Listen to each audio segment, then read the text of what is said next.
এর আগের দিন 24 নম্বর পর্যন্ত হয়েছিল, আজকে আমরা করব হচ্ছে 25 নম্বর।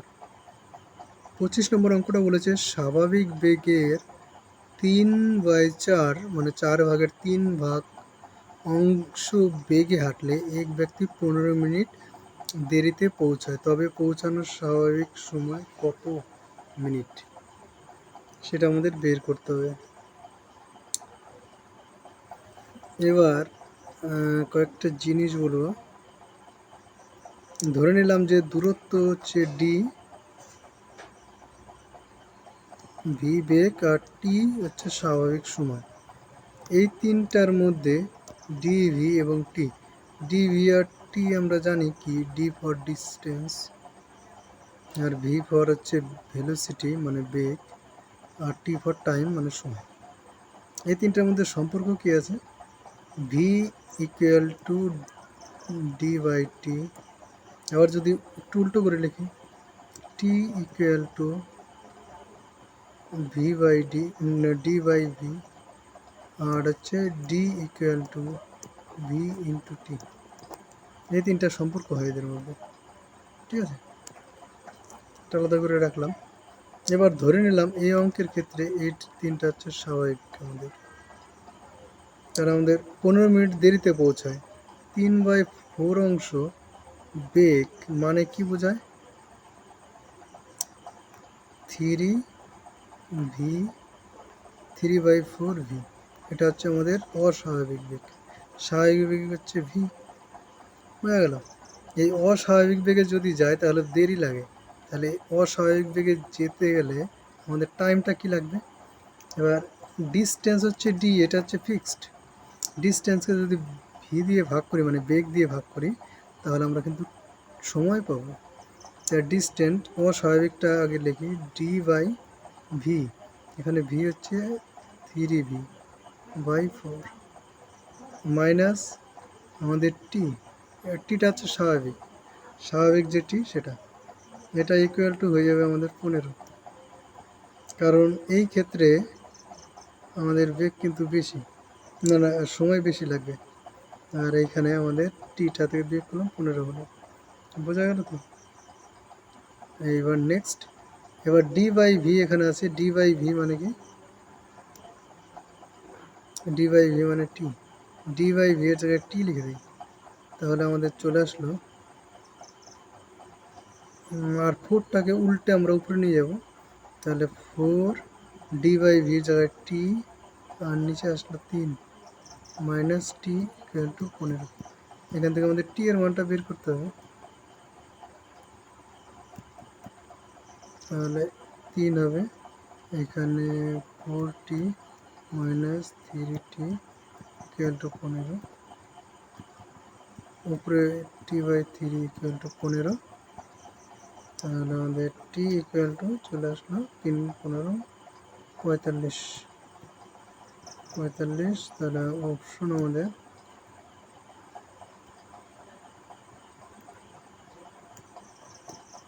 অপশন নম্বর ডি কিন্তু আমাদের রাইট অ্যান্সার হবে। বোঝা গেল তো অঙ্কটা? এই অঙ্কটা যদি শর্টকাটে করতে চাই, তাহলে আমরা শর্টকাটে করবো হচ্ছে এইভাবে, 3/4 আছে শর্টকাট, 3/4 আছে, 4 থেকে 3 বিয়োগ করে দিলাম, তাহলে আমাদের 4 থেকে 3 বিয়োগ করলে আমাদের 1 আসতে হবে সবসময়।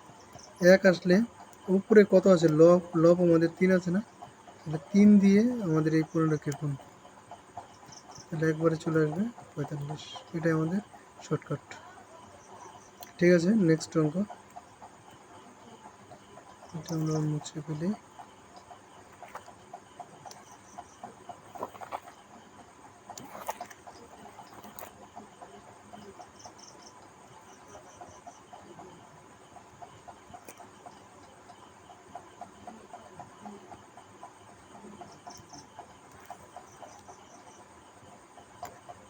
নেক্সট অঙ্ক 26 নম্বর। একটি মেল ট্রেন ও একটি প্যাসেঞ্জার ট্রেনের গতিবেগের অনুপাত 4:5 মানে 5:3। প্যাসেঞ্জার ট্রেনটি 3 ঘন্টায় 90 কিলোমিটার গেলে মেল ট্রেনটি 3 ঘন্টায় কত কিমি দূরত্ব অতিক্রমণ করবে। অঙ্কটা করছি। বলেছে মেল ট্রেন গতিবেগ যদি 3 হয়, প্যাসেঞ্জার ট্রেনের গতিবেগ হয়ে যাবে, না, মেল ট্রেনের গতিবেগ যদি 5 হয়, প্যাসেঞ্জার ট্রেনের গতিবেগ 3। এখানে যেহেতু ঘন্টা আছে, কিলোমিটার আছে, তাহলে 5 কিমি পার ঘন্টা মেল ট্রেন আর 3 কিমি পার ঘন্টা হচ্ছে প্যাসেঞ্জার ট্রেন। আমরা এটা ধরেই নিলাম, ঠিক আছে। তাহলে প্যাসেঞ্জার ট্রেনের ক্ষেত্রে আমাদের দেওয়া আছে 3 ঘন্টায় যায় 90 কিলোমিটার।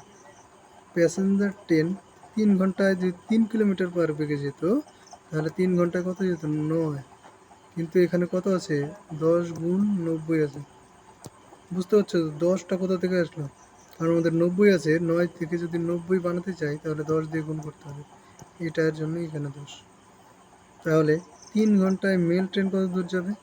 গুণিত 3, 15 কিলোমিটার। এখানে আবার দেখো, এখানে 10 দিয়ে গুণ করা হয়েছে না, এখানেও 10 দিয়ে গুণ করে দিই, তাহলে কত হলো? 150। এটা হচ্ছে শর্টকাট পদ্ধতি, কিন্তু এটার লজিক আছে। লজিক্যাল শর্টকাট আমরা করতে পারবো।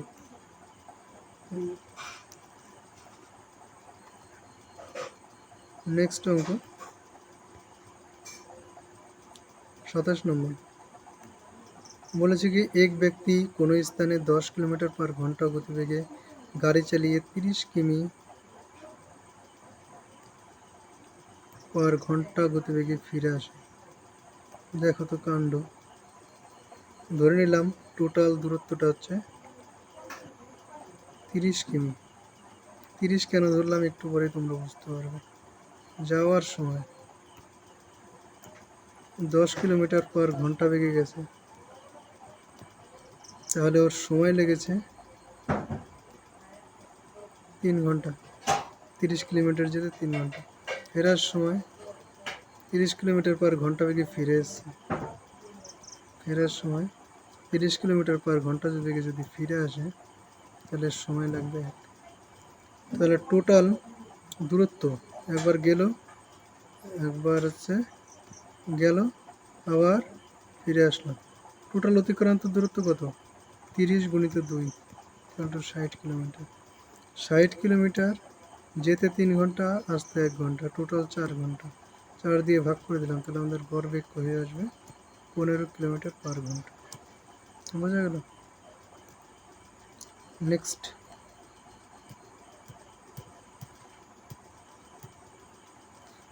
হচ্ছে 28 নম্বর।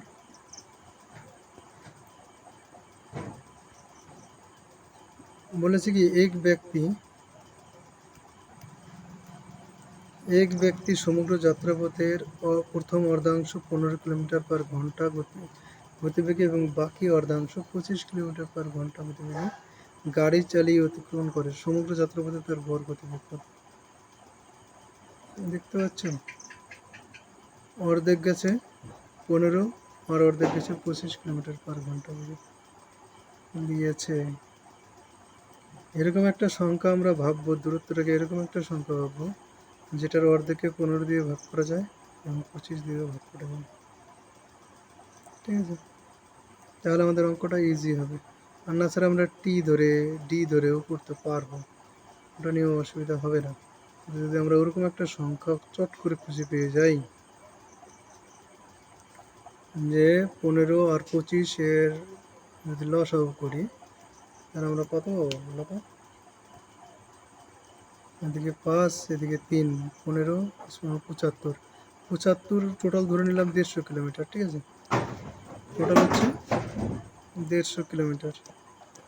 তাহলে এখানে প্রথমে যাবে 75, তারপরে 75। প্রথমে 15 কিলোমিটার পার বেগে গেছে, 15 কিলোমিটার পার ঘন্টা। তাহলে টি কত হয়েছে? 5। ঠিক আছে, পরের দূরত্বটা গেছে 25 কিলোমিটার পার ঘন্টা।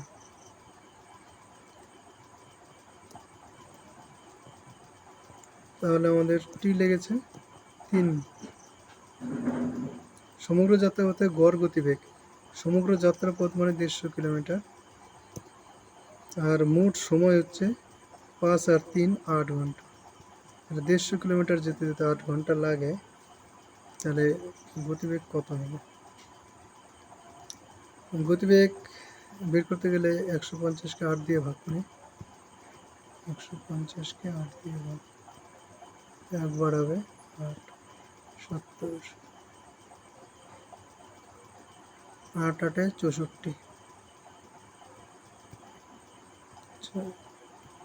6 4 6.0, বুঝতে পারছো তো? মিলে গেল না। 7 8 56। আর আমাদের করতে হবে না, কারণ দশমিকের পর যখন এখানে আমাদের একটা জিনিস আমি শর্টকাট শিখিয়ে দিই, যখন এখানে আমাদের 18 আসলো, দুটো অপশনে 3টা অপশন 18 আছে, এখানে, এখানে এবং এখানে। তারপরে দেখতে পাচ্ছ 7, দশমিকের পরে 7 মাত্র অপশন নম্বর সিতেই আছে। অপশন নম্বর সি কিন্তু রাইট অ্যান্সার হবে। বোঝা গেল? এইভাবে কিন্তু আমরা শর্টকাটগুলো করবো। পরীক্ষার সময় অত অঙ্ক করা যাবে না, অত আমাদের ক্যালকুলেশন আর করার দরকার পড়বে না। 29 নম্বর বলেছে এক ব্যক্তি 4 কিমি পার ঘন্টা গতিবেগে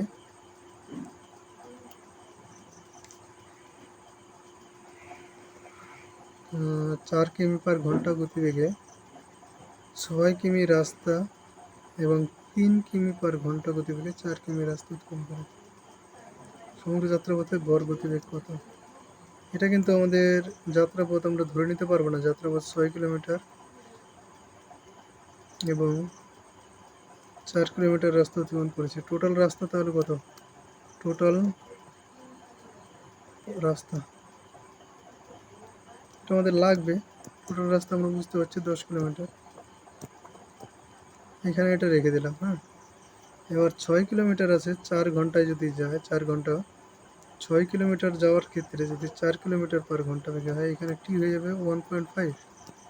কারণ বুঝতে পারছি 4 কিলোমিটার পার ঘন্টা হলে সব কিন্তু টি যখনই লিখলাম তখনই ঘন্টা। অত একক আমি কিন্তু বারবার বলছি না যে আবার ঘন্টার জায়গায় তোমরা মিনিট সেকেন্ড ধরে নেবে, ওটা কিন্তু হবে না।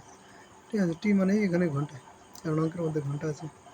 আর পরের 4 কিলোমিটার যে গেছে ওটা হচ্ছে 3 কিলোমিটার পার ঘন্টা হয়ে গেছে।